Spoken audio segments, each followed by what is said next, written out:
Hello everybody, my name is Serious Blue, and in this video I'm going to be showing you guys how to make a simple and efficient kelp farm. Down in the description is where you will find the list of materials as well as a link on how to find chunk borders, because I would really advise making sure this whole build is all in the same chunk. I let this farm run for 1 hour and this is how much I got. We're going to start with the front, so what you're going to want to do is place 7 blocks of glass running across like this and then bring it 4 up.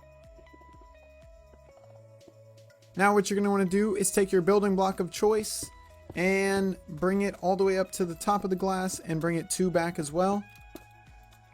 And repeat this to the other side.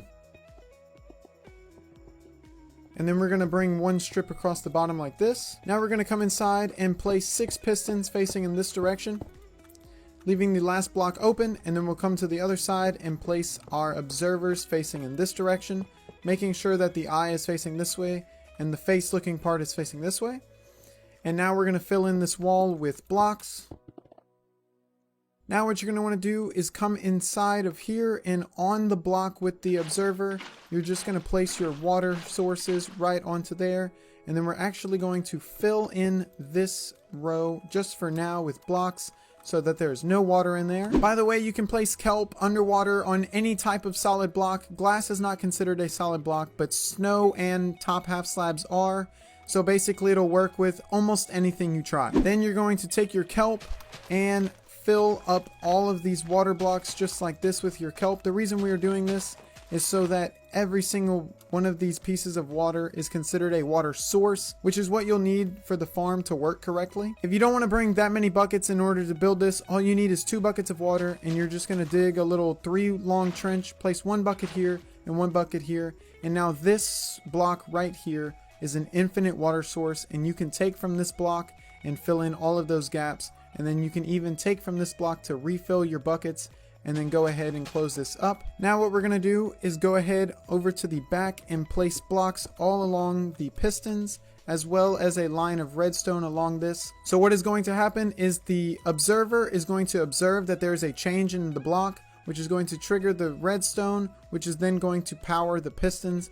And so basically how it's going to work is there's a change and it powered the pistons to break the kelp. Now what you need to do is come to the top, and on the top block part of the observers place half slabs just like this, and it should look just like this. And then you'll place 1 bucket of water right here on the edge, let it flow, and then break all of these half slabs. And now we can break this layer of blocks. And so how it's going to work is these are water sources, and the kelp will want to float to the top. Then this water source will make the kelp flow in this direction, and because these blocks right here are not water sources, the kelp will sink just like that. Now we can go ahead and cover up the top just to make sure no kelp escapes. Now what we're going to do is come to this side with the gap that has no kelp in it, and we're just going to break out a little bit of an area and place our chest right here. And then we can break all of these blocks just temporarily and crouch place a hopper into the back of this chest, and then we can replace our blocks. And so now this hopper will collect the kelp and put it into this chest, and now your kelp farm is complete. Now if you would like for this farm to automatically smelt the kelp right into dried kelp, all you need to do is come back into here and instead place a furnace right here and have a hopper going into it. Remember to crouch so that it does go into there. You'll need to place some fuel. Eventually you'll be able to power it with its own supply of kelp, but to start off you can just use coal. And we'll place our chest right here and place a hopper going into this chest from the furnace. We can make this a double chest. Don't forget to make a little stairwell out, or just a ladder.